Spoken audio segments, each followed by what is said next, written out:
Les présents des gnomes par les frères Grimm.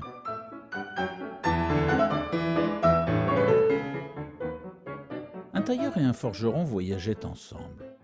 Un soir, comme le soleil venait de se coucher derrière les montagnes, ils entendirent de loin le bruit d'une musique qui devenait plus claire à mesure qu'ils approchaient.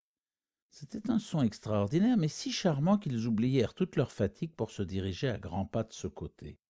La lune était déjà levée quand ils arrivèrent à une colline sur laquelle ils virent une foule de petits hommes et de petites femmes qui dansaient en rond d'un air joyeux en se tenant par la main. Ils chantaient en même temps d'une façon ravissante, et c'était cette musique que les voyageurs avaient entendue. Au milieu se tenait un vieillard un peu plus grand que les autres, vêtu d'une robe de couleur bariolée et portant une barbe blanche qui lui descendait sur la poitrine. Les deux compagnons restaient immobiles d'étonnement en regardant la danse. Le vieillard leur fit signe d'entrer, et les petits danseurs ouvrirent le cercle. Le forgeron entra sans hésiter. Il avait le dos un peu rond et il était hardi comme tous les bossus. Le tailleur eut d'abord un peu peur et il se tint en arrière, mais quand il vit que tout se passait si gaiement, il prit courage et entra aussi. Aussitôt le cercle se referma et les petits êtres se remirent à chanter et à danser en faisant des bonds prodigieux. Mais le vieillard saisit un grand couteau qui était pendu à sa ceinture, se mit à le repasser, et quand il l'eut assez affilé, se tourna du côté des étrangers. Ils étaient glacés d'effroi. Mais leur anxiété ne fut pas longue. Le vieillard s'empara du forgeron, et en un tour de main, il lui eut rasé entièrement les cheveux et la barbe. Puis il en fit autant au tailleur. Quand il eut fini, il leur frappa amicalement sur l'épaule, comme pour leur dire qu'ils avaient bien fait de se laisser raser sans résistance, et leur peur se dissipa. Alors il leur montra du doigt un tas de charbon qui était tout près de là, et leur fit signe d'en remplir leurs poches. Tous deux obéirent sans savoir à quoi ces charbons leur serviraient, et ils continuèrent leur route afin de chercher un gîte pour la nuit. Comme ils arrivaient dans la vallée, la cloche d'un monastère voisin sonna minuit. À l'instant même, le champ s'éteignit, tout disparut, et ils ne virent plus que la colline déserte éclairée par la lune.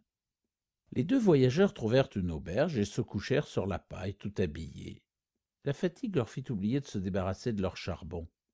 Un fardeau inaccoutumé qui pesait sur eux les réveilla plutôt qu'à l'ordinaire. Ils portèrent la main à leur poche, et ils n'en voulaient pas croire leurs yeux quand ils virent qu'elles étaient pleines, non pas de charbon, mais de lingots d'or pur.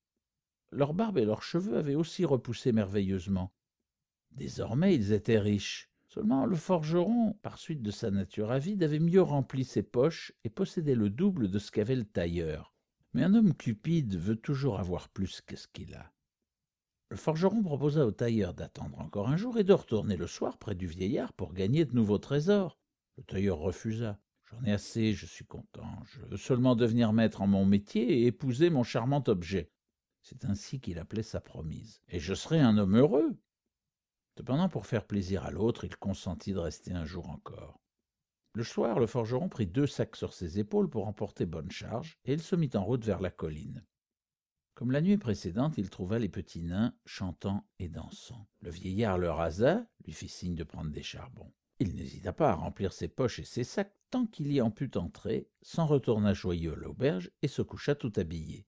« Quand mon or commencera à peser, se dit-il, je le sentirai bien. » Et il s'endormit enfin dans la douce espérance de s'éveiller le lendemain matin, riche comme Crésus.